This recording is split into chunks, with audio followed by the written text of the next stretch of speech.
You're listening to the Whole Church Podcast, a proud member of the Anazal Podcast Network. Our efforts to educate and unite the church are made possible thanks to our sponsors on Patreon, Captivate, and Apple Podcast. You could join them on one of those networks, or you can support the show by making a one-time tip on our Captivate website down below in the show's description. Joel 2, 28-31 in the Christian Standard Bible. After this, I will pour out my spirit on all humanity. Then your sons and your daughters will prophesy. Your old men will have dreams, and your young men will see visions. I will even pour out my spirit on the male and female slaves in those days. I will display wonders in the heavens and on the earth, blood, fire, and columns of smoke. The sun will be turned to darkness and the moon to blood. Before the great and terrible day of the Lord comes, then everyone who calls on the name of the Lord will be saved. But there will be an escape for those on Mount Zion and in Jerusalem, as the Lord promised. Among the survivors, the Lord called. In this break of scripture, the author just finished telling the warning of the Lord to the people of Israel. He's telling about the suffering that's going to come to pass for those who have fallen away from God. And here he's describing what will come to pass if the people of Judah repent and turn back to God. Olivia, Haste, how would you say this kind of encouragement of the blessings of God might be relevant for his followers today? Yeah, I love this reading a lot. And I was thinking a lot about it in the context of a vision of radical hope and inclusivity. So after we're warned of devastation, this text promises God's Spirit will be poured out onto all people, young and old, children. There's no hierarchy. Everyone can prophesy. They can dream. They can see visions. And so I think that today this reminds us to look for God's Spirit in unexpected people and places. I think it challenges us to value voices we often overlook. And I think for me, at least, it means that God's Spirit isn't limited to the powerful or religious, but is for everyone God is calling. And I think in turn calls us to help build a world where that truth is lived out, right? Where dignity, prophecy, and vision are welcomed in all people and all experiences. Yeah. Oh, I like that.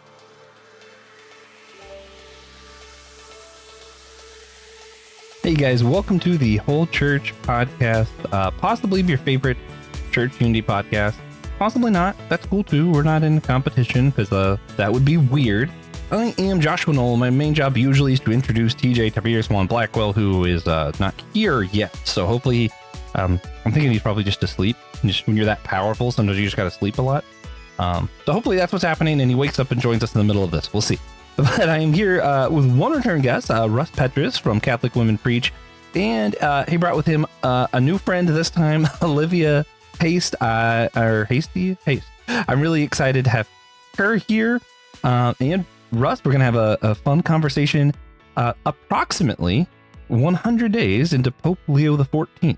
Not exact, because we found the exact number. Like that would be cool. Then we realized we're not that coordinated. I don't even know when episodes we record come out most of the time. So just around 100-ish. We're going to call this 100-ish days of Pope Leo XIV. Again, their ministry, they're part of the Catholic Women Preach. I'm also learning the part of ushered church, which I don't know anything about, but I'm learning. And today we're going to be talking about those first 100-ish days. And we're going to discuss what this Pope and the new papacy might mean for what they're doing with the Catholic Church concerning Catholic Women Preach. At the start of this papacy, whenever Pope Leo was first elected, we did have a conversation with Professor Chris Moreland, kind of on the background and expectations of this Pope. So if you're interested in some of that, you can go to that episode.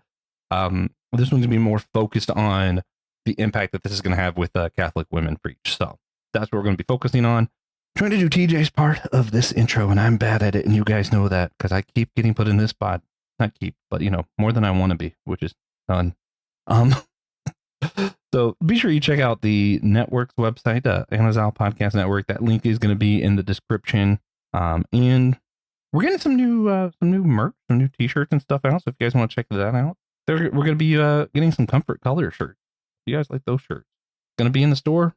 That link's in the show description too. Could be worth it. And everybody does know I have a favorite form of unity, a holy sacrament we do on this show. That's silliness, because you can't be divided when you're being as silly as I like to be. We're going to start with this. I mean, I don't know where I come up with these sometimes. Which character from Lord of the Rings would make for the best church leader, and which church office would you most like to see him or her occupy? I'll go first, give you guys time to think about it. I'm not even really sure how to I want to say Samwise, but like he'd be a terrible church leader. It's like his whole thing is just wanting to stay at home. Like I feel like he's not like a pastoral figure in any way.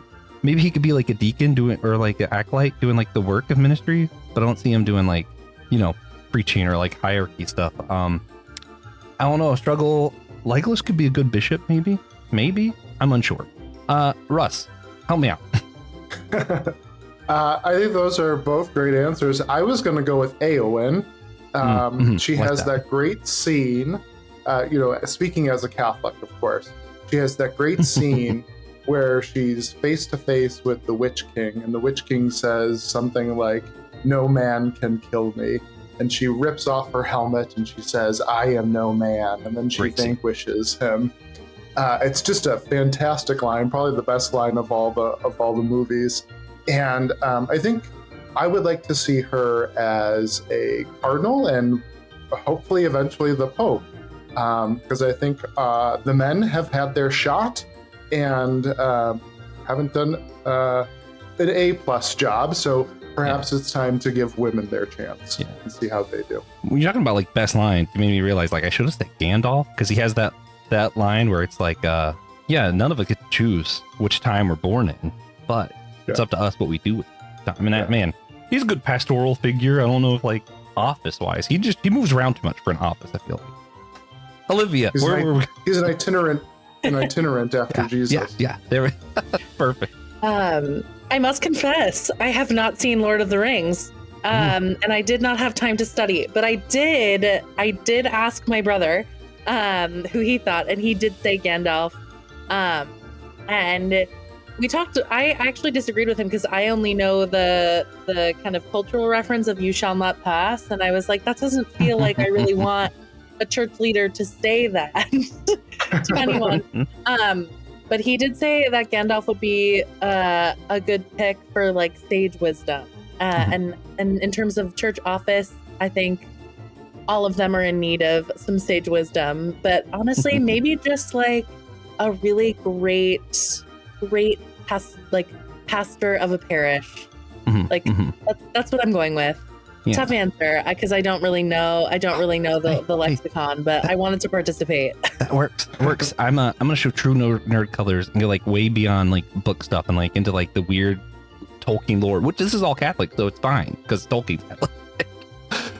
But with the "You shall not pass," why I think that line actually makes me more in favor of the Gandalf pick. For those who don't know, Gandalf is one of the Ishtar, which is basically like an archangel. And so are all the Balrogs. They were just corrupted archangels.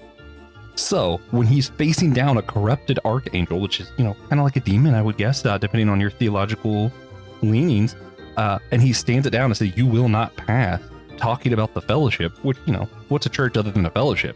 I don't know. Sounds like a good parish pastor to me. Yeah. I think I'm defending that one. That's a good stance. Gandalf has that other great line, with Shadowfax the horse, and he says, "Run, Shadowfax, show us the meaning of haste." Yeah. And I was actually really interested in Shadowfax, actually, because I think in some ways, especially speaking as a Catholic, the Catholic Church can move slowly. It's known for moving slowly, and some of the things that we need to change, I think we need to do a little bit more hastily. So Shadowfax was actually my second runner-up to show us the meaning of haste. Man. Yeah, I mean, it would have gotten a lot worse if I had just said like all of Middle Earth instead of specifically Lord of the Rings, because then you get into like the Hobbits and the Silmarillion. Like, man, there's so many good. It's almost like Tolkien was really aware of his own faith tradition. It's crazy. No, yeah, I could talk Middle Earth all day. If you guys want to hear me talk more about Middle Earth, I am part of another podcast, Systematic Ecology, and we talk about fandom stuff over there. So check that out. But I'm going to leave it today because I don't want this to become a Lord of the Rings episode. But today we're going to be dividing up our questions into two separate kind of rapid sections. I'm going to ask you guys a few questions about Pope Leo XIV, what we're thinking about him, and then we're going to reflect afterwards kind of as a whole on your answers and maybe get them a little bit more conversational style then. So first set of questions, we're going to ask them about your thoughts just on the Pope in general so far. And then later we're going to ask some more direct questions concerning the future of women in ministry, that kind of stuff. So first up, however you guys want to do this, we'll let Olivia go first, and then Russ. Do you want to, and then for the next round, we'll let Russ go first, and then Olivia. That way, being fair. Okay, so Olivia, starting with you, what expectations did you have when Pope Leo XIV was first elected Pope, and how did his first 100 days measure up so far for you? Yeah, this is a great question. I feel like a lot of people in our bubble of church reform and that kind of world, I think a lot of us were preparing for a Pope to do a 180 from who Pope Francis was. So when Leo was elected, I was really excited and really hopeful, definitely hopeful, but cautious. And not totally ready to be like, this is the best thing that's ever happened. I think in the last 100 days, though, I've been really, really grateful for how he has spoken out about injustices in our world, specifically the crisis happening in the Middle East, or the crises happening in the Middle East. And I've also been really grateful for how his ministry seems to be one of repair. I think there are a number of people who have been alienated by the church, whether that was during Francis's papacy or before Francis's papacy. And I really see Pope Leo as a bridge between many communities. It's really early to kind of say that definitively, but I definitely think that my expectations continue to be met. Obviously with some area for criticism, because the Catholic Church, as Russ said earlier, moves notoriously slowly.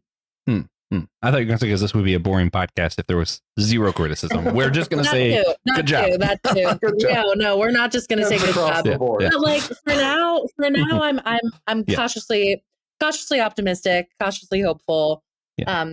And yeah, we'll see where we go. I do want to comment real quick for clarification. You mentioned kind of after Pope Francis thinking that we're going to do a 180. You were talking about like before he was elected Pope. They were thinking it was going to be a 180.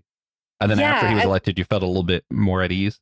Yeah, I mean, I don't want to speak for Russ or like the entire community of like-minded, Catholics who are kind of in this justice reform area, but I do feel like I was ready to mourn the progress that we had made during Francis's papacy, and I don't think that progress is lost, especially with Leo's emphasis on synodality. Because even if Leo throws away a number of things that Francis was really focused on, the synodality piece really continues to pull lots of groups to the conversation. Yeah, that helps me as a Protestant. I don't know all the ins and outs all the time, but I know just for context, I was reading a book of an author we're going to have on the show soon, and she's a Protestant who's also a marine biologist. And she quoted Pope Francis, and I'm like, okay, this is a like-minded Protestant, because we're the ones who like Pope Francis. And I don't know Pope John enough, or Pope Leo the XIV enough, that I'm like, am I gonna feel the same way about him later on, where I'm excited when someone quotes him? We'll see. Yeah, it'll be interesting to see what his first publications are. Yeah, and his first writings. I got at least 2 books with Pope Francis back here, and it's like, I'm not Catholic, but man, everything he wrote and like said, I was like, it resonated with my soul, like Lord of the Rings. All right, there we go. We tied it in. Russ, same question, man. The circle is complete. Yeah, I tried not to go into Pope Leo's papacy with too many expectations, but more so just having some hope. I think that Olivia said, like Olivia, I was relieved when he was announced. And I remember being excited that he had chosen the name Pope Leo XIV and what that all meant. I think my hopes for him were that he would, one, continue the synod process that Pope Francis had put in place, and really is sort of Pope Francis's legacy project. And by all accounts, he seems to be on board with that process and with that principle. So I guess he's met that hope. And then the other thing was that with a name like Leo XIV, I was hoping that he would be a strong advocate for the most vulnerable among us. And I think he's proven to be that so far too, especially with the way he's consistently and I think very strongly spoken out against the wars in both Ukraine and in Gaza. So he's meeting that expectation as well. Yeah, yeah. I think some of this has to do with kind of recency for me because I've changed a lot of my views over the last few. I've constantly changing my views just on things in general. Just full transparency. I think it's partially just in my nature, and partially just because I have to quote Kingdom Hearts a lot. It's just people are gonna have to deal with it. I remember early on, this is like the first time I fell in love with a story. It was this game, and in the first game, it asks you what you're afraid of, but it gives you like 3 options. And as a kid, I was like, why would I be afraid of any of these? Like one of them is like indecision, and one of them is like the future, and one is like, like, huh, what? And I don't know. Ever since then, I've always thought about like, why would you be afraid of being stagnant? And then the more I thought about it, the more I'm like, maybe I am afraid of being stagnant. Maybe that is my worst fear. Yeah. Anyway, so I think for me, I care a lot about LGBTQ community stuff. I've become more affirming in my theology recently, and I don't expect people to change their mind or views or like different churches, especially like Catholic Church that has like so much tradition. But I know Pope Francis just, even though he, as far as I could tell, held to that theology that was more conservative than me, was so kind, and that's what I was afraid of losing. And I don't think we've lost that, from what I can tell. Yeah, I don't think so either. I think one of the things that was a hallmark of Pope Francis was this idea of encounter. Like he was willing to encounter people, he was willing to be encountered by people, and I think that that's some of that kindness that you're speaking about. And I think Leo has certainly showed the same kind of willingness to encounter. And in terms of like the LGBTQ stuff, I do know at one point he was giving an address to the diplomatic corps of the Vatican, because of course the Vatican is its own sort of sovereign nation, I guess. So they do have a diplomatic corps. And he said something about, family being built on the foundation of a man and a woman. And people like went immediately like up in arms, I think both on the left and both the progressives and the conservatives. I think some of the progressives got a little charged up about that. And I think a lot of the more traditional folks were sort of like read into it too breathing much. a sigh of relief or something. That's just, it was probably just a line that he said. And I do know that the Cardinal Hernandez, the prefect for the dicastery for Doctrine of Faith, which is a pretty powerful dicastery in the Vatican post Pope Leo, has said that the blessing of same-sex unions, people in same-sex unions, will stand. So I think it's early still to say what he's going to do on all this kind of stuff. And I think he's going to not go it alone. I think he's going to try to bring the whole church with him. Hey, whole church! Everybody gets bonus points when they use the phrase. Whole church. If you could get the whole saying "whole church whole" again in there, that's like triple points. And then like I'm trying to work in this like ecumenical reconciliation. That's like 4 points because that's like that's like the big word version. That's tough to say. Yeah. I'm trying to with our t-shirt, I'm trying to convince TJ that I can work in like ecumenical reconciliation since 2019, like on the back. And he's like, Josh, that's too many syllables. And I'm like, a lot of syllables. People don't have to say it. They just read it. Yeah. Anyway. But I agree with you. I know we're taking a lot of time on the first rapid question, but I can't help but do this because I feel like it's one of the most important questions. I like that sense of kindness. I still feel like it's there. So I appreciate that. Let's move on. We'll go back to some of this later on, I think, when we're kind of just hashing out conversational style. But how would you guys describe, and I think we kind of already answered this, so that might help. How would you describe the tone or posture of Pope Leo XIV's papacy so far? Would you say like reformer, traditional, list, diplomat. If you had to like give like a 1 to 3 word, what's the style like? Olivia, up first. Oh man. I was thinking like reforming diplomat. Like I think he's Ooh, a little I bit like less it. confrontational than Pope Francis at times. Pope Francis was very confrontational, and was very clear about Yeah. what he was saying. And I think um I I sense that Pope Leo is just a little bit more careful with how he says things. Um, that said, we're only a short period of time into the papacy, so we'll kind of see where that goes. But you said 3 Yeah. words, so I'm gonna leave it there for now. No, that was perfect. That's right what I was looking for.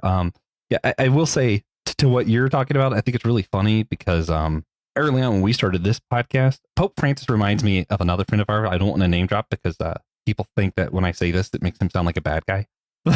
But we started this podcast, and his advice was like, "Yeah, you have to have an enemy for the podcast. That's like what draws people's attention." And I think Pope Francis was kind of like that, where like he was really good at drawing attention. Like he was meant for social media. Like when he said something, now we're retweeting that, we're clicking it, everybody's in on it. And maybe Pope Leo XIV is more like us, where it's like full church unity. That's less clickable, but maybe a little bit more meat to it when you dig in. Hopefully, Russ, where are you at with this? 2, 3 words. How would you On the describe same the style? wavelength with I'm on the same wavelength with Olivia. I think I was going to use cautious diplomatic reformer. Ooh, I think he wants to get all 3 words. Yeah, he's on board with a lot of a lot of the reforms that Pope Francis, I think, put in place. I think he has a slightly different experience and skill set that's going to make that just a little bit go a little bit more slowly and maybe a little bit more smoothly. All right, I like it. All right, we're starting to get a little bit better at the rapid thing. We need TJ for that because I'm the ADHD one. He's the let's stay on the rails one. But okay, here we are. Has Pope Leo XIV made any significant theological statements or clarifications that has caught your attention so far, Olivia? Oh man. Okay, going first again. I really appreciated You get that. round 1. He'll start first, round 2. Yeah. Gotcha. Okay. The emphasis on baptismal dignity as a theological anchor really stood out to me, especially how he connects it to lay vocation. I think it lays groundwork for that synodal process, a participatory church, a church that brings in everyone and the voices of all people.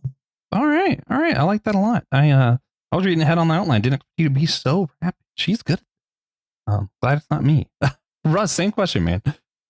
Yeah, I've already the ones that sort of put some antennae up for me were his comments on family, just because I think it was in the ether. I wanted to raise that. But other than that, I'm still waiting to see what his first big writing is, what his first big letter is, or apostolic exhortation, and that will give us some meat to chew on. So I'm still waiting. Yeah. Joshua. Yeah. I grew up Pentecostal and converted Lutheran a couple of years ago. So this year was actually the first time I practiced Lent. So I'm actually really excited for some of his writings and preachings around like Lent and the Easter, Mass and all that next year. I'm kind of excited to see where we go with it. Cool. Get some time under his belt and then see what he does. All right, Olivia, we're still in round 1. Yep. How has Pope Leo XIV engaged with the global South so far? So like Africa, Latin America, Asia, all these places where Catholicism is actually growing the most rapidly in our time. Yeah, sure. I think the early signs are definitely strong, especially the ways in which he's been outspoken about the wars going on around the world. But I think that it's clear he's named several advisors from the global South, has referenced climate justice and migration explicitly in his preaching and his public speaking. So I definitely think that he understands where the energy of the church is moving. And I think he has personal experience ministering in the global South, which I think is invaluable. Yeah. I found this question particularly interesting. So I want to dig a little bit deeper into it because, he was the first American pope. So I think there was a lot of expectation for him to be more focused on America. And it's like, that's not where the church is at. But at the same time, with what America is doing, we can't not address that. So I feel like he still addressed it, but you don't think his focus has been primarily on America. It's more where the church is growing at. Yeah, I definitely don't think that his focus is on America. And I actually think, I mean, without becoming too too potentially political. It's fine. I regularly say on the show that I think Donald Trump is evil and the church should speak out against it. I know not everyone agrees with me, but I try not to beat around the bush, Okay.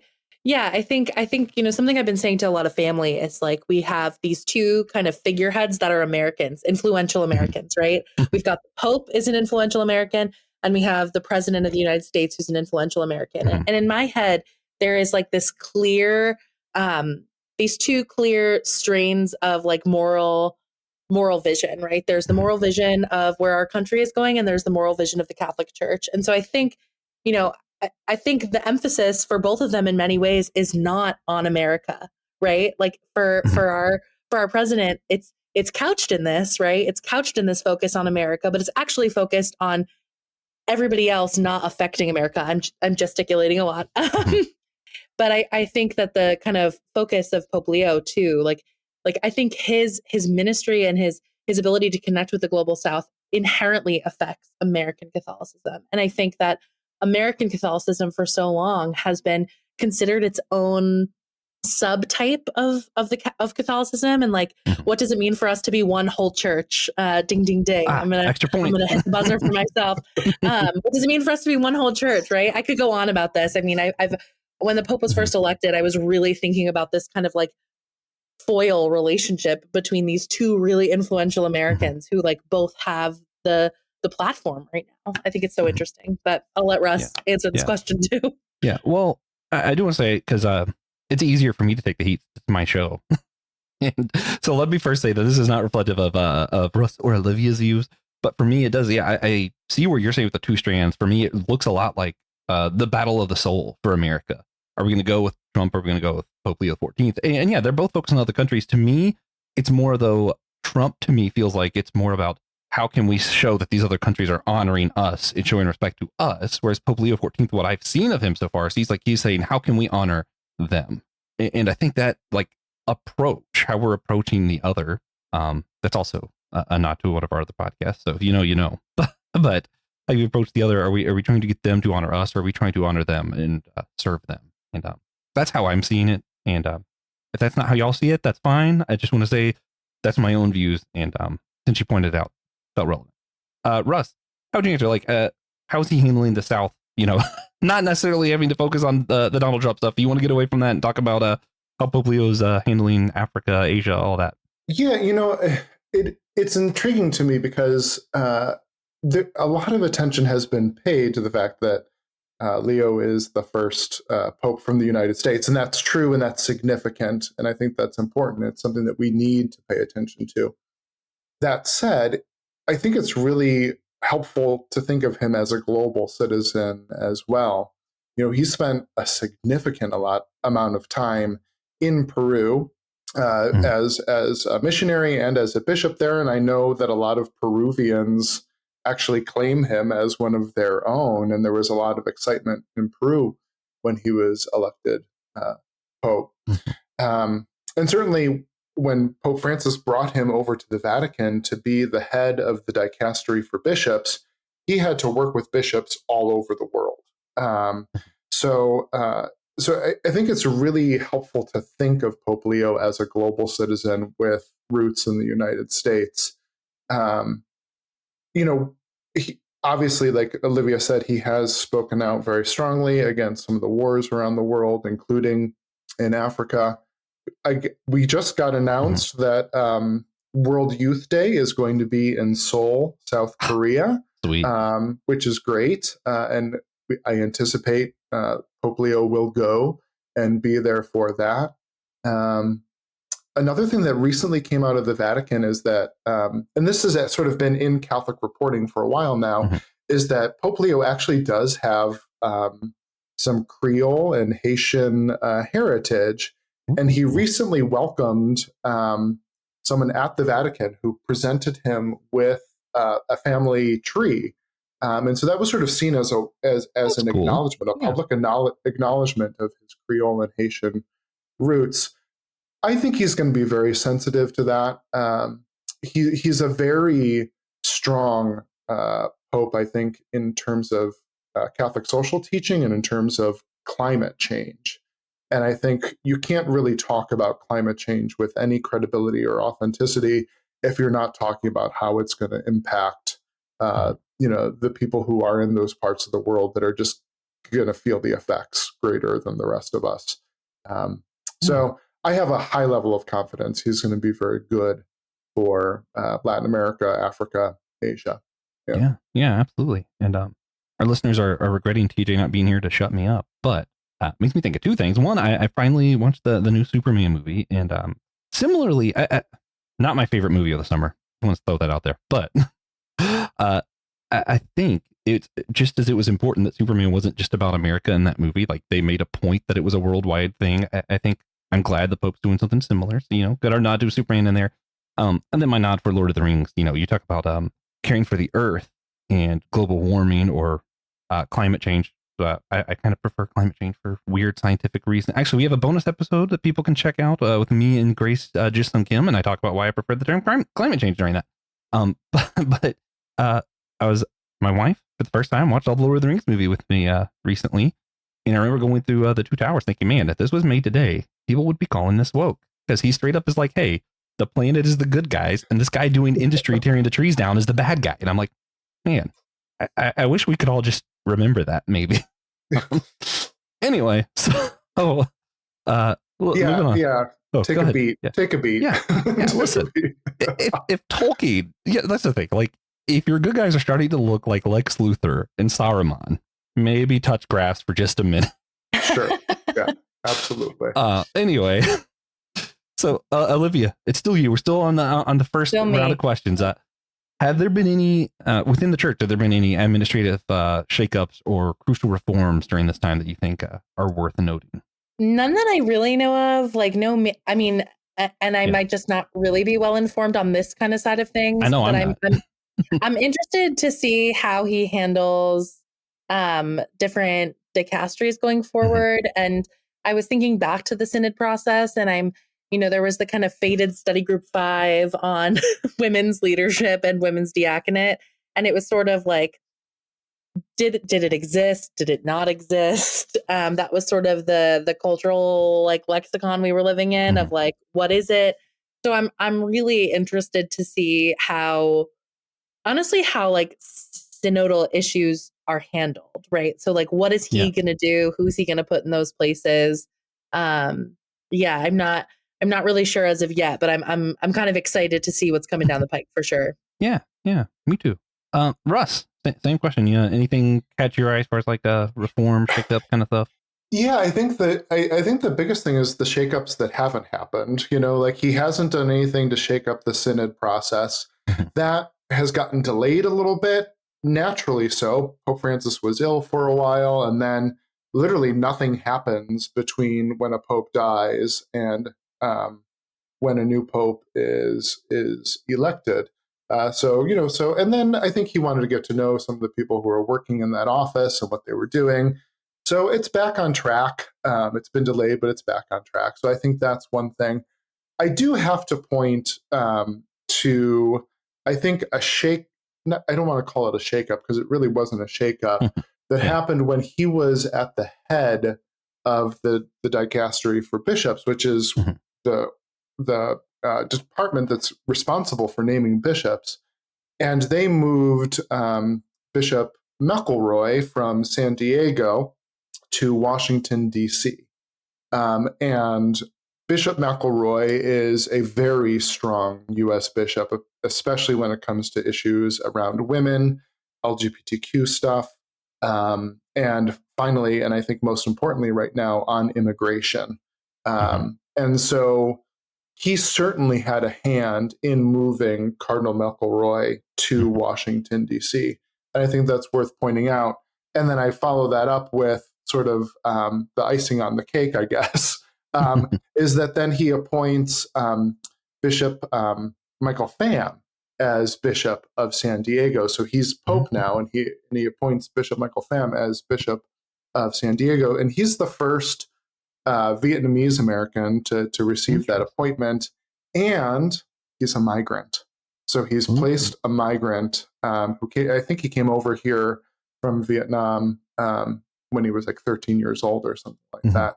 So he's placed a migrant in California. It's hard not to see that he's doing some messaging there. So I think, it's not a shakeup really, but I think it's significant and it's worth paying attention to. Yeah. Yeah. Like some signaling, just kind of foreshadow almost if this was a movie. Yeah. Okay. Interesting. Yeah. You've got a question about this later on, but he has also appointed some women to some powerful places. So that's interesting too. Yeah, we're about to get to that. So that's actually, we have one more. We have one more, Olivia, that you have to do first for this first set of questions.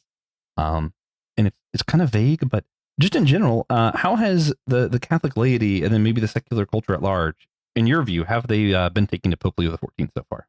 This is a great question. I'm very active in my church community in Boston, and I feel like because I am a part of this world, I get asked a lot of questions. And Russ referenced this earlier, but Pope Leo made a comment like the marriage between a man and a woman. It was like very, I think it was very casual and like not intended to start discourse. Inevitably, it did, and I feel like the skepticism from certain groups of more progressive Catholics is growing because there's been less confrontation in Leo's dialogue than Francis, right? Like Francis just kind of came out and said what he said, whereas there's some more diplomacy from Pope Leo.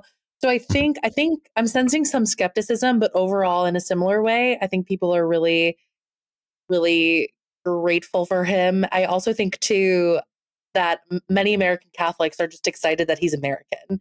So there's something that particularly Catholics in the US can all bond over, the fact that like we all are, we all share something with the Pope, which has never happened for American Catholics before. Those are just kind of my first impressions of folks' responses. I mean, honestly, I got a little excited about it too. And I felt kind of lame. Like it was like hey, our team won. I'm like, it's not really like a winning thing, but I'm like, man, it's kind of cool. Like, I'm like, hey, one of us. The social media has been hilarious. Like this Pope has had deep dish pizza. This Pope has driven through a McDonald's drive-through. This Pope has, gotten a flat tire on like this highway near Chicago. Like it's like so great. There's the relatability pieces you really can't beat, I don't think. As a human being, right? Like that's kind of what we all strive to do, is to relate to one another and know one another. So there's this sense of knownness, I think, that is really delightful for people. Yeah. No, I love all that too. I do want to add in there because we kind of touched on it, and I think it's an important bit because it also, because it happens to me. Maybe I'm just being selfish, but there is this thing on like the progressive side of not just theology, politics, everything, like where there's like this almost like elitism kind of idea of like, as soon as you're like progressive, as soon as you become progressive, you're not progressive enough. Yeah. Like it's always something like that. And I'm like, I know I get in trouble because I still call God a he. And I'm like, well, like usually when I'm talking about God, I'm talking about the Bible. And just as I do with literally any book, or I'm talking about the character, I use the same pronouns as the book. Like, even if I took religion out of it, that just makes sense. And I get pushed back on that and everything else. And like, I don't even want to call myself a progressive. It's just like, as soon as I took certain stances, people are like, oh, now you're progressive. And as soon as I'm in that box, people like, they want to push you away from them. And I'm like, it's almost like you guys want to lose. It's just so weird. It's such a weird dynamic. Yeah. I mean, I think that at least my theology that I would qualify as progressive is capacious, right? Like it's not meant to dictate what is right or what we are doing. It might be calling out some of the wrongs for sure, but I think that in response to your like the kind of feeling like if once you're progressive you're not progressive enough, like I think at least for me, there is space and there is room to kind of explore and connect with other ways of being church. That might not be true for you. I mean, I am an every Sunday church going Catholic, but that's because I have a really great church to worship in. If I lived in rural Nebraska, where like my options might be more limited than they are in Irish Catholic Boston, where there's a church on every street corner, my relationship with church could be so different. And so I always say to people, this wasn't really a part of the question, but I'm just going to respond anyway, is that there's room, right? There's like, we just have to enlarge in the space of the tent. That was language in the synod document too, of like, and I think it was enlarge the space of your tent, create room. And that was about women's ministry. But I think it's true for kind of opening the door to all experiences of what church is. Yeah. And I love all parts of the church. I think there's good on every side that I've been a part of or I've seen, conservative, progressive, whatever. I love the church. I just, I do know that in the progressive side, there can be said elitism sometimes. And it's interesting because it seems like the progressive side cares more like they want to nitpick your ideas. And the conservative side wants to just like, if you call yourself conservative, we like you. And if you don't use the right label, they seem to be more label focused. It's weird. I don't know. That's probably a podcast for another time or a blog. I don't know. Russ, where are we at? Where do you think the reception so far has been with Pope Leo XIV? Yeah, one of the things that I love is Pope Bob. Is because as Cardinal he was Robert, first name is so now he's Leo, of course, but Pope Bob, which kind of does give him an everyman kind of feel and kind of vibe that I think a lot of people are tapping into, both in healthy ways and I think in maybe some not so great ways. But I think that one of the unhealthy ways that I've seen is that because he is so new, and I think because he is so careful, a lot of people are finding things to claim him. So people, the more traditionals are finding things to claim him as their own, and progressives are finding things to claim him as their own. And I think a lot of people are trying to put him in comparison to Francis, which is fair. But I think, at least, for a little while longer, we need to let Leo be Leo and kind of let him reveal himself to us. One of the things that actually, more so than him being from the United States, that surprised me is his age. He's the youngest pope we've had since John Paul II was elected. So it's only a couple popes, but it's been decades. So we could potentially have this pope for longer than certainly we had Benedict XVI or Francis. And I think people who are rushing to claim him or say something too strong about him kind of need to slow their roll and understand that he has the luxury of time. And he will reveal himself to us in time. So. Yeah. But in general, I think people feel positive vibes about him. Yeah, for sure. Of course, I'm still convinced that part of the reason they elected a pope so young is to give him plenty of time to be on the Whole Church podcast. So, Pope Leo XIV, whenever you got time, man, we're here. We're here. Well, it's great because he speaks English too. Yeah, so, it's perfect. So you don't even need to hire a translator. That's what the only reason we were concerned about Pope Francis. Like, we want to have him on, but like, man, that English thing, that's our Spanish is not that good. Yeah. Mine's not. Yeah. And forget Italian. Yeah. All right. Second round, rapid questions. There's a little bit less in this section because I figured we might take more time on this, but we'll see. Maybe not. I'm going to let Russ go first for this section. So Olivia gets a little bit of a break. She still has to answer the questions, though. But a little bit more specific concerning women's preaching in the Catholic Church and ecumenical efforts. So, Catholic women preach, whole church, podcast is kind of the stuff that we care about. It's ecumenicism, women preaching. Russ, if you're going first question, and I know you already have some answers. You kind of foreshadowed this. Has Pope Leo the 14th in the like a tease, yeah.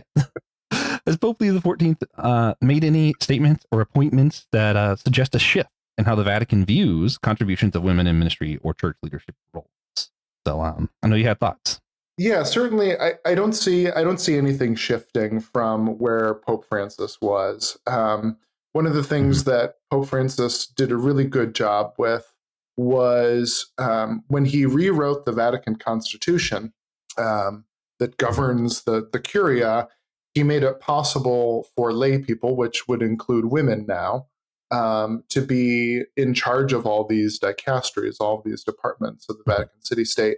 And so he was appointing women to these positions. So one way to think of it is Francis did a very good job of bringing women into administration, even if he wasn't bringing women necessarily into ordained ministry. And I think what we've seen early on so far from Pope Leo kind of tracks the same. So prior to his death, Pope Francis had appointed Sister Simona Brambilla, who is an Italian sister, I think. Don't quote me on that, to be prefect of the dicastery for the Institutes of Consecrated Life and Societies of Apostolic Life. So think religious. These are nuns, these are brothers.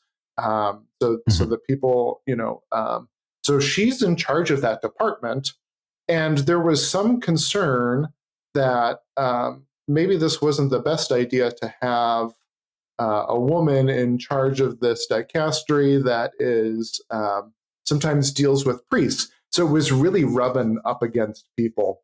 And there was some speculation that maybe a new pope will overturn that. Pope Leo did not overturn that. He's kept Sister Simona in place as the head of that department. And I think he doubled down and he appointed Sister Tiziana Merletti as the secretary, the second in command of that same department. So I think we can see some continuity there with Francis. Again, I said, we should compare him to Francis, but I think we can see some continuity there with Francis in terms of that. He has made some statements in the past regarding women in the diaconate and saying we don't want to clericalize women. If we simply ordain women to the diaconate, is it possible that we're maybe solving one problem but creating another? And I think that does that was him as Cardinal Robert Prevost, and certainly he was towing Pope Francis's line. So I think we don't want to read too much into that, and we want to give him some space to carve out his own response to these questions as Pope Leo. But as Olivia mentioned before, there is this study group, this Vatican study group called Study Group 5, that emerges from the synod process that Pope Francis had put in place, that is taking up the question of women deacons and ordaining women as deacons.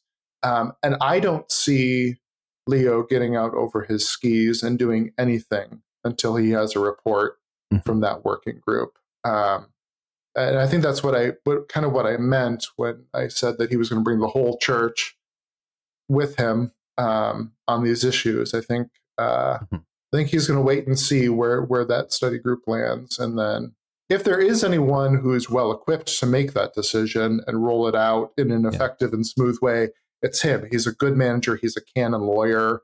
He has a lot of experience in administration.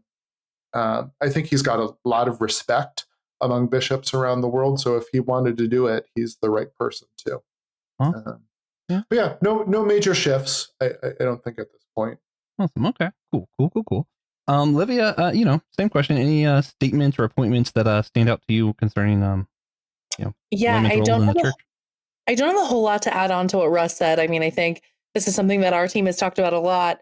But I did want to call out one thing that what Russ was talking about made me think of, which is that Pope Leo went to Catholic Theological Union in Chicago and was likely in his formation alongside women.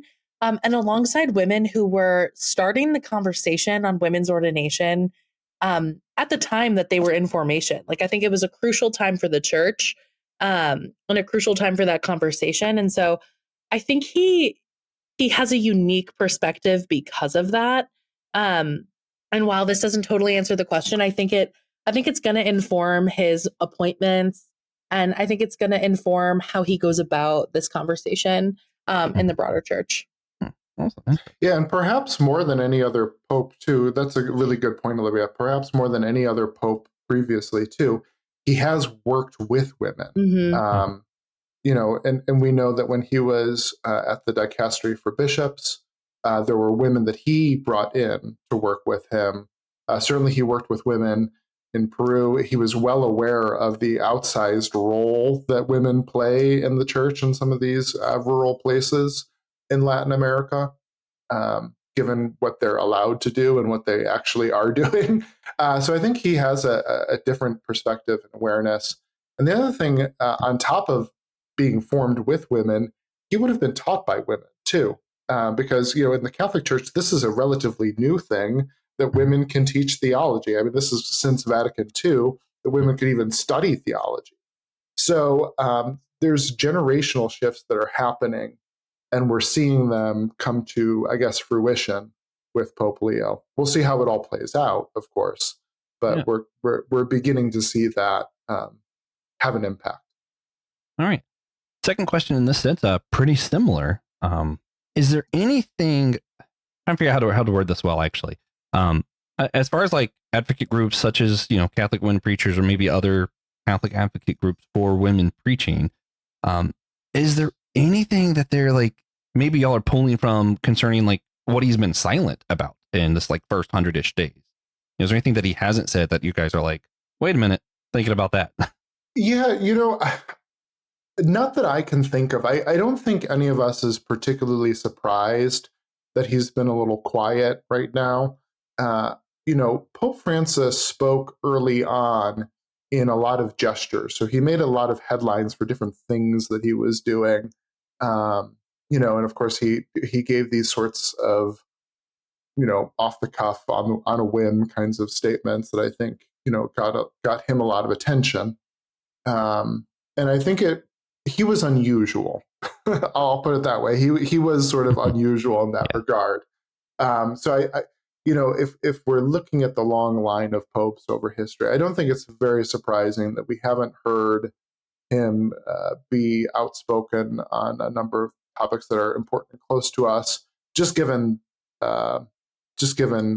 his role in the church. But also, I think because we have this synod stuff going on, I think he's someone who really respects the process. I've heard from a lot of different people, who are much smarter than I am and who sort of know a little bit more about his internal workings, is that he's big on listening. So like if you have a conversation with him, he's going to ask you what your perspectives are before he even opens his mouth. And in fact, I was just hearing someone say that like you almost have to like ask him for feedback or information. Like, well, what do you think? So I think just his personality is going to be one that's more of listening. So I think he's going to wait for this synod process to play out before he kind of weighs in on, especially these more quote unquote controversial topics, women, LGBTQ issues. Again, I go back to that. He's going to be cautious. Yeah. Yeah. So, yeah. I don't know, Olivia, if you're surprised that he hasn't spoken out more, but Olivia, anything about the silence these first 100 days that you're I'm not surprised. I'm not surprised at all. I think I kind of expected this, and I think his disposition of listening, as Russ said, is kind of what I'm resting on. Like I think there's a lot of hope in that kind of, in that presence he's taken. But no, I was not surprised, and I don't really have a lot to add. I definitely have mixed emotions though, because like as a woman, I want this to happen fast, right? Like I want this to be like, I was one of those people that was like totally devastated when the Nora O'Donnell interview with Pope Francis came out, where she asked if women would ever lead in the church, and he literally just was like, no. It was heartbreaking. So I think, as I kind of prepare on a more like personally spiritual relationship to the church, like of course I want the quick like, yes, it's happening now, but I'm not surprised that it hasn't been that. Yeah. I think for myself as an outsider, it kind of feels like the thing that's weird for me, it's almost like when you're talking to somebody and they need to think about your question, but they don't say anything. They're just quiet for a long time. It's like, oh, that's awkward. It's like, I kind of wish you would just be like, give me a minute to think about that. So at least I know why they're silent. It's like, hold up. Yeah. It doesn't have to quite be shadow facts show us the meaning of haste. You could take a beat, think about it. But like honestly, on this question of women deacons, the church has been thinking about this for a long time. And we've had 2, 3, maybe 3 different study groups look at this thing. Like it's time to, I have an expression my great grandmother used to use that I can't use here, but I think it's time. I think out of fairness and justice, I think it's time to do something conclusive on that. So that women, honestly, so that women can decide whether or not this is a space they still want to occupy. Yeah.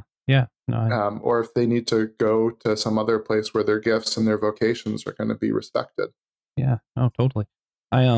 It's really interesting as an outsider who doesn't who doesn't see tradition as authoritative as like the Catholic Church, for example, because it's like we're seeing, tradition for so long, and it's like, okay, so women haven't been in these leadership roles, and then all of a sudden we're getting really good at like archaeology and history, and we're like, wait a minute, this might not have always been the case. And then it gets this weird area of like, is it still count as tradition if we find out that like at some earlier point it wasn't documented the same and it wasn't what we thought? And I don't know, it's as an outsider, you're just kind of like, ooh, I'm like on the edge of my seat. Where do you go with this? I don't know. I'm not smart enough to say. It's like which tradition, or which, in some cases, it's like which Bible, which translation are we working with? Which manuscript are we working with? And I think the same thing can be said of tradition. Like one of the things that I point to that just drives me crazy about this conversation is that there's always this question about, well, were women ordained in the Catholic Church the same way that the men were ordained, 1800 years ago? Well, no, but men aren't ordained in the same way as today as they were ordained back then either. Our understanding of ordination has shifted radically over 2,000 years. So to me, that's like even a false question. And it's disingenuous as far as I'm concerned. Yeah. But you did help us get to the next part in this rapid series. Because you're talking about like maybe women will need to know so they can decide if they want to be part of maybe churches that are a little bit more inclusive. So the next question, and Russ, you're still going up first. How might Pope Leo XIV's ecumenical strategy affect collaboration with other church denominations that are already ordaining women or emphasizing gender equity in leadership? Yeah, I think this is a perennial question for the Catholic Church ever since the Second Vatican Council, when they were sort of trying to open themselves up more to especially other Christian denominations, is, what do we do with the fact that Pope Francis is eventually going to have to meet with a female archbishop Pope Leo is eventually going to have to meet with, or any pope is going to have to meet with a female archbishop of Canterbury. Like, what do we, how do you effectively say, like, I respect you, I respect your position, I respect your call, I respect your leadership, I respect your ministry, but you've got it all wrong in your tradition, and our tradition has it all right. It seems to me an untenable position to continue to hold. So it is to the detriment of our, Catholics' ecumenical efforts to continue to hold on to this tradition that women can't be ordained. So I think he's a diplomat. I think he's very good when it comes to unity. I think he'll be very good, but like this is always going to be subtext with any meeting and any gathering of church leaders. Yeah. Olivia, same question. How's his ecumenical strategy going to affect with collaboration with church denominations that are already ordaining women? Yeah, this question made me think of my experience in my master's program. I went to Harvard Divinity School, which is a very ecumenical, even plural space. Like I wouldn't even call it ecumenical. I would just go straight to just like religious pluralism. Like anything goes there and any tradition is welcome there. And I feel like as a Catholic, I was constantly on the defensive for Catholicism, because that was the first thing people would say. They would be like, how are you in a tradition in divinity school for no other reason than your own learning, because you cannot advance in your institution? And, then I would do the song and dance of like, well, and then I'm going to reform it. And, but it's a long kind of withstanding tension that happens, as Russ said, when a meeting of church leaders is happening, but also when grad students are gathered in a place where they all, identify with other traditions, right? So it's also disrupting ecumenical conversations that are happening at the dinner table. And so I think fundamentally, like, a good relationship with Anglican and other Protestant denominations could build trust. I do believe that. But I also think, as Russ said, it's just going to be a fundamental tension because it is one of the first things that people kind of call out as an affront to ecumenism. I think at least. Yeah, for sure. Man, unfortunately, we can't solve that. Only you can solve that, Pope Leo XIV. So come on the show, let us know what the solution is, and we'll work with it. We'll help you workshop it. Yeah. So, next one, Russ. Again, this is you. It's the last one for our rapid series of questions here. How is the Pope, in your view, how is the Pope balancing the desire for doctrinal continuity with the global church's diverse views on women in ministry, not just within the Catholic Church, but at broad? The continuity question, I know we kind of already touched on it, but that can be challenging. Yeah, here I think is where Pope Francis gave him a really great gift in the Synod, because this notion of synodality, walking together, is both an ideal, a principle, but it's also a process that Pope Francis put into place. And so, we're going to be getting some things coming out of, we've started this 3-year process of implementing some of the Synod's proposals, and different churches throughout the world are going to implement those proposals in different ways that seem appropriate to their location. And then they're going to meet about it and talk about it, see how it's going, send in reports to the Vatican. Meanwhile, we've got these study groups that are going to continue doing their work, that it's a little bit more meaty, theological, looking at canon law, which governs the Catholic Church, seeing what changes could be made there. So he's actually got this great system already in place, thanks to Pope Francis. And if he just keeps it running, I think he'll be on a good path to keep that tension and that balance in play. One of the things that, again, I'll go back to, and I'm comparing him to Pope Francis, even though I said we shouldn't be. But, one of the things that I think Francis just didn't have the skills or the tools to implement what was coming out of the Synod. I think he was really good about sparking the process and sparking that the conversation and that dialogue and that encounter. But I think Pope Leo has a different set of skills. He's an administrator. He himself is a canon lawyer. So I think he has the skills that will come to bear on bringing this all to fruition in the coming years. So I think if he just keeps on that process, it will serve him well in that regard. All right. Olivia, same question. Just with the church continuity and this diverse views globally, how do we see the Pope handling this? Yeah, I think Russ said a lot of the pieces that I was going to say, and I don't have a whole lot to add to it, to be completely honest. But I think I will say the emphasis, I'll just kind of return to that emphasis on listening, that emphasis on connecting, and an emphasis on framing diversity not as division but as richness. So being able to kind of create conversations that don't see difference of opinion. I mean, this was the synodal process, right? Of creating conversations that don't see a differing of opinion as a bad thing, but as an opportunity for growth and change. Yeah. Okay. I like that.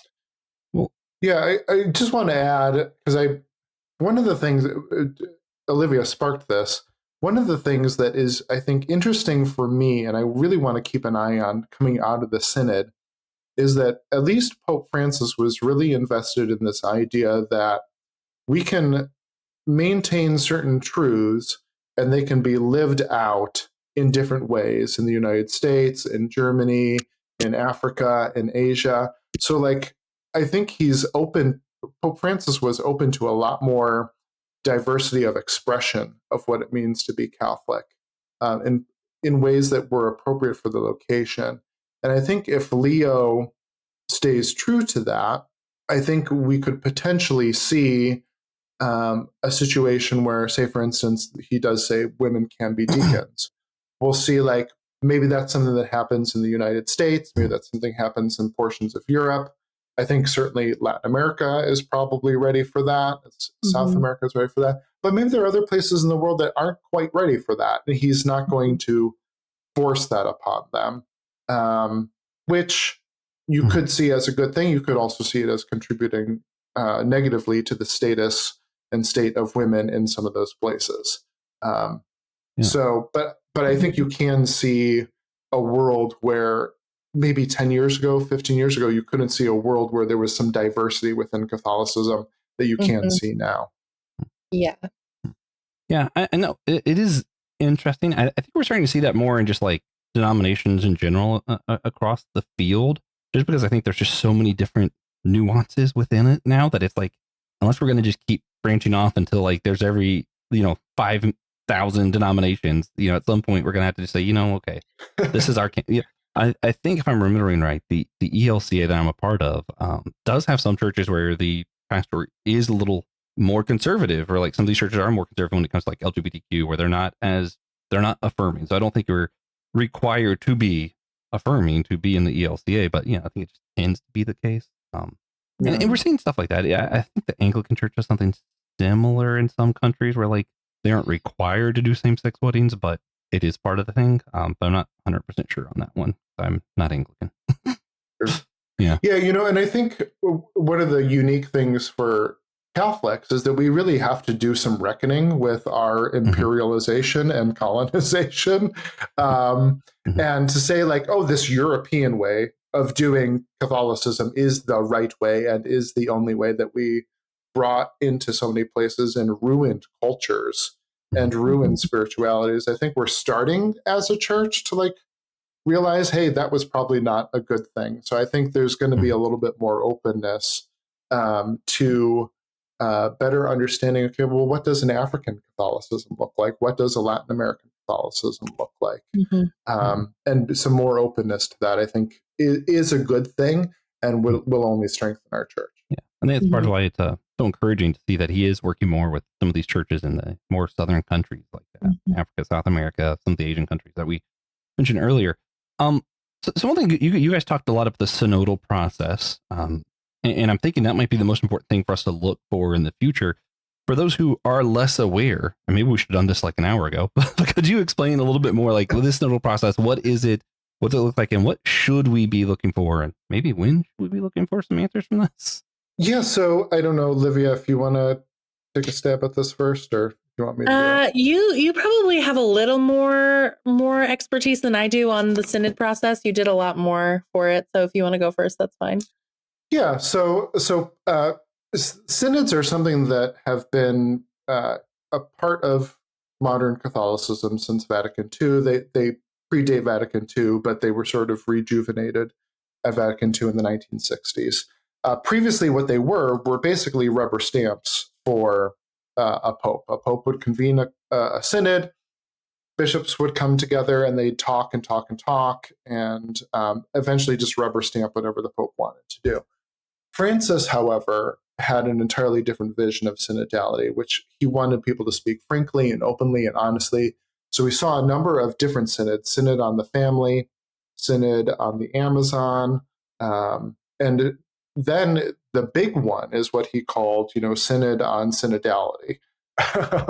So just if you were already confused about what synodality was, you were doubly confused. But the idea was to bring together the global church for significant discussions about how we are in community together, how we seek justice together, and how we govern ourselves, and who participates where, when, and how. And so this has been a multi-year process that has begun at the very local level, and it just sort of gets filtered up and up and up and up into the Vatican. And so we've seen two assemblies now in October of 2023 and 2024, where representatives, delegates from different countries come together, and they're bringing with them everything that has happened in their countries, all of the discussions, all of the reports, and they're talking about these issues. One of the innovations that Pope Francis made was that lay people could now be voting delegates. Previously, you had to be a bishop Or there were some cases where a brother, but not a sister, a brother, but not a sister, could vote. And he changed that. So now women can vote, laymen can vote on these documents. And we've seen a lot of movement just because of that. So we've had these 2 assemblies now, and now they wrote a final document out of the second assembly that has several proposals, and it's been handed over to the local churches, now the diocese, to kind of implement some of these proposals and figure out how to do this and figure out what it's going to look like, and then talk about it, write up some reports about how it's going, what's working, what's not working, what's changed because of the proposals that have been implemented. And then they're going to gather again at the end of these 3 years to have yet another assembly about it. So again, the church is moving slowly here, but this is actually moving more quickly than I think the church is used to moving. The one thing, in terms of those working groups, we are expecting some more information about what their findings are on some of these doctrinal and canonical issues by the end of this year. So originally it was supposed to be mid-June, but I mentioned that they had gotten delayed. So I'm hopeful that we'll hear something by the end of this year. That's what's been promised. Yeah. So they're not quite moving at the speed of the ints, but they haven't quite learned the meaning of haste. Yes, exactly. Very good, Joshua. Bring it all together. So, and we're coming up here on time, but I just, as far as like anything else you guys think we need to know about the new Pope, your ministry, you guys specifically, do you think we see any like speed bumps when it comes to like women preaching or ecumenical efforts with the church or anything? Like we're going to see a big push in any of these efforts, or nothing's changed? I mean, I think that one of the hallmarks of our work is just like creating the space to do the things right now. You know what I mean? Like we just do it, right? Like we have Catholic women preach. So like parishes aren't letting it happen. Like we have a great resource for people to come and listen to women. And there's over 400 amazing preachers on our website for every Sunday of every year in our lectionary. And you don't even have to be listening to one of the homilies on time. Like if you just want to go be spiritually nourished, like just take a look around and pick one to watch. You know what I mean? I think like in terms of Future Church, which we mentioned is the organization that we're also a part of, it's just like creating connection and like supporting people who are doing small communities that are maybe nourished by Catholicism but aren't inherently Catholic. I think there are a lot of ways to be church, and I think there are a lot of ways to exist in church, and I think you can do it all. And you can find the spaces, and I think our spaces are those places for people to come and be fed in the ways that maybe the institution isn't feeding them. Yeah. And I'll try to link Future Church and Catholic Women Church in the description. For those listening, if you've never heard a woman give a homily, and maybe if you've never heard a Catholic homily, I think just listening to other voices can really open you up to ecumenical efforts and goes a long way. Russ, you have anything you want to add before we start getting to some of our final things here?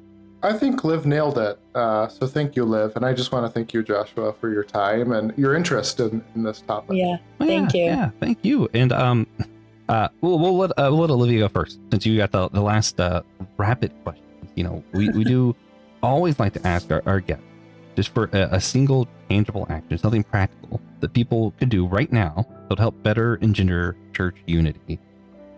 So Olivia, what's something practical listeners could stop and do as soon as this is over? They're done hearing me do the outro. They're going to go do this, and it's going to help with our ecumenical efforts. What would it be? Yeah, I have two. I think the first is connect with people and hear their stories and ask them, where God is in their life and whether they use God language to talk about God. So like connect with a person about the spiritual. And then my second is show up to things. I think show up to another church, show up to another community, if you're a part of a church, go to a ministry that you don't normally attend, and learn from what those people are doing and what kinds of communities they're creating. Yeah. Russ, I'm gonna switch this up on you. if everybody just listens to Olivia, because I think she had grading, and they start using God language with other people, and they start going to places, maybe different kinds of worship service, whatever. If they do what she suggests, what do you think we would see change in our listeners, in our world, and in our church? Yeah, I think the big thing that you'd see is that if people just could truly listen and hear each other and hear how God is active and alive and at work in their lives, we'd start treating each other as sacred. And I think once we treat each other as sacred, that changes everything. One of the things that I was going to say was go out and advocate and witness for our migrant sisters and brothers. Yeah. And you're going to find all kinds of Christians, all kinds of faith traditions doing that right now. And as a person of faith, who sometimes can be a little bit down about the way my particular church operates, it is inspiring to see so many people of faith out there advocating and witnessing for our migrant brothers and sisters. And again, that comes down to seeing people as sacred. And I think that changes everything. Yeah, I like that a lot, especially, I don't know, I think you see a lot of times people talk about we're the body of Christ, and they use that to like shape one another up, and like you have to start behaving better instead of we're the body of Christ, meaning just as sacred as I see Jesus, maybe I should see fellow members of the body as sacred, perhaps. Yeah. I don't know. That's big, man. Can be heavy. I think it's a good one to end on as we do one more segment before I wrap up. The easy one, I think. It's our God moment, right? We just talked about a place we've seen God in recently, with a challenge, blessing, whatever. Trying to think of how TJ word thinks. I don't know. He always makes me go first, give everybody plenty of time to think. I'm making TJ my God moment this time because I thought maybe he was asleep or something, and I was like, man, TJ's not here, and I was upset. And during the recording, he showed me a picture of his car, and his car is very, very broken right now, and he's a little distracted. And I'm like, man, I feel a little guilty that I assumed you were asleep and not praying for your well-being. So that's my challenge, and I'm gonna go with that, and praying that TJ's car gets better. Olivia, do you have a God moment to share with us?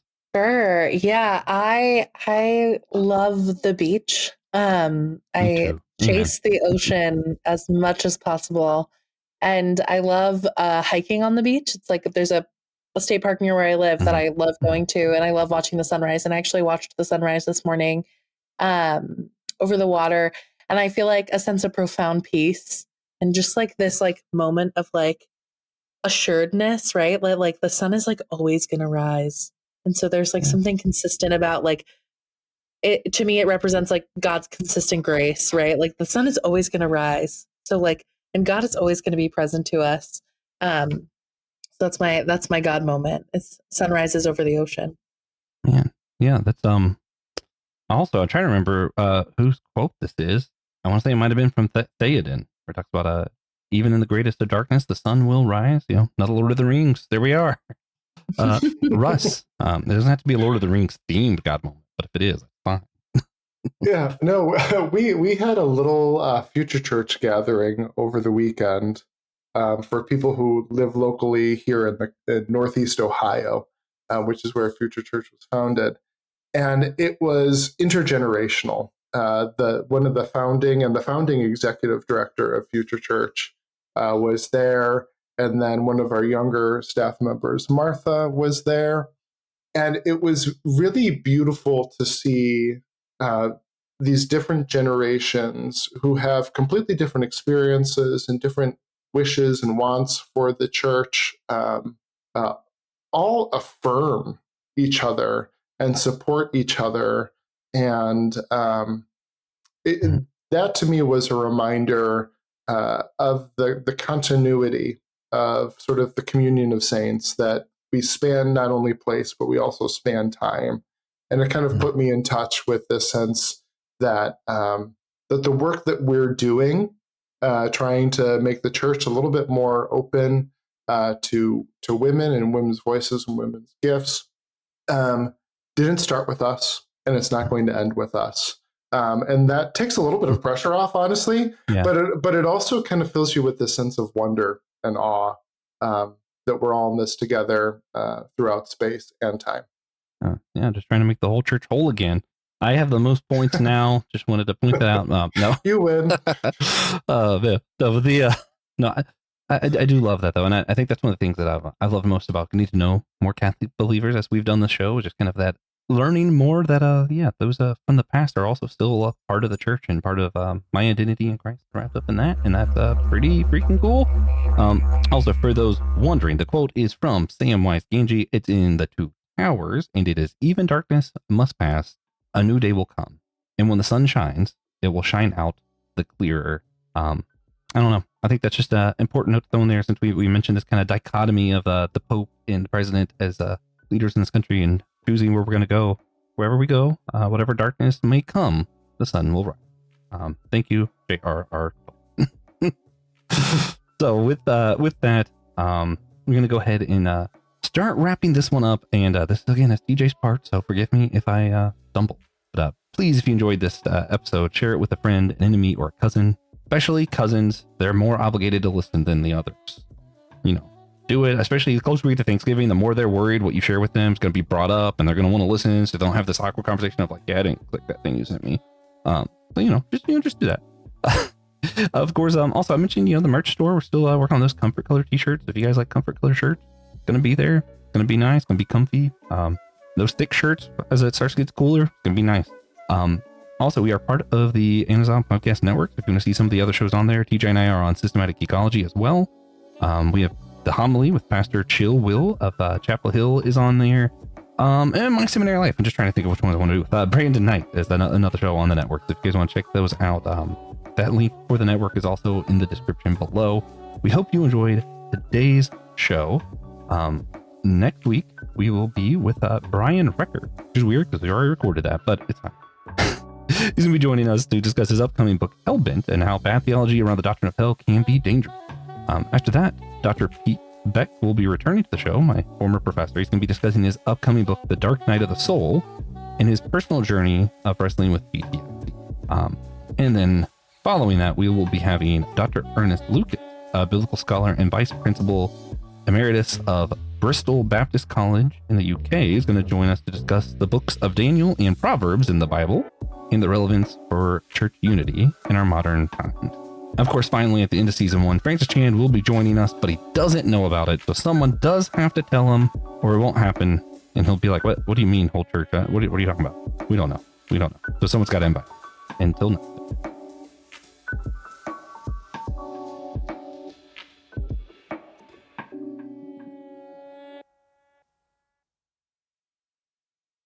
Thank you for listening to the Whole Church Podcast. We hope you enjoyed the show.